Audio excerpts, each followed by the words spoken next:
উপস্থিত হয়েছি এই বিষয়টাকে আমাদের সকলের জানা উচিত। আমরা এখানে উপস্থিত হয়েছি কেন?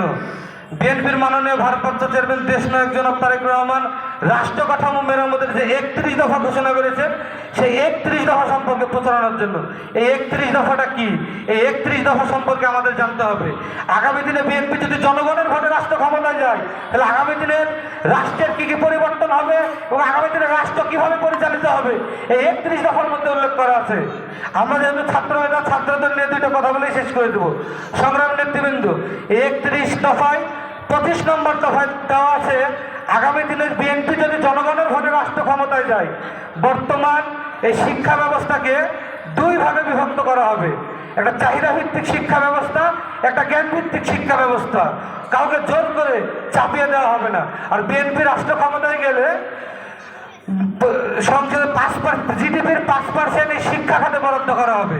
এবং আরো একটা কথা বলা আছে, প্রত্যেকটা শিক্ষা প্রতিষ্ঠানে শিক্ষার পরিবেশ সুস্থ রাখতে বাংলাদেশ জাতীয়তাবাদী দল কাজ করবে। আর কোনো শিক্ষা প্রতিষ্ঠানে গণরুম গেস্ট রুম চালু হবে না। আর কোনো শিক্ষা প্রতিষ্ঠানের ছাত্রদের দ্বারা চাঁদাবাজি সন্ত্রাসের সাথে যুক্ত থাকতে পারবে না। আপনারা ইতিমধ্যে দেখেছেন, যারা দলের নাম ভাঙে বিভিন্ন অপকর্মের সাথে জড়িত ছিল, তাদেরকে দল থেকে ইতিমধ্যেই বহিষ্কার করা হয়েছে।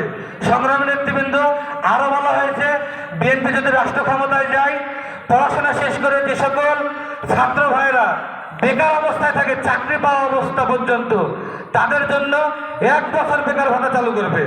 সংগ্রামী নেতৃবৃন্দ, 31 দফায় শিক্ষক, কৃষক, দিনমজুর, ব্যবসায়ী, পেশাজীবী, শ্রমিক আগামী দিনে কিভাবে দেশ পরিচালনা হবে সব বিষয়ে বলা আছে।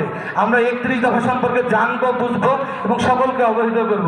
আমাদের প্রান্তীয় নেতা দেশনায়ক জনাব তারেক রহমান বলেছে, আওয়ামী লীগের মতো ভয় দেখিয়ে নয়, ভালোবাসা দিয়ে মানুষের মন জয় করে আমরা আগামী দিনে ধানের শীষের পক্ষে মানুষের কে আনবো ইনশাল্লাহ।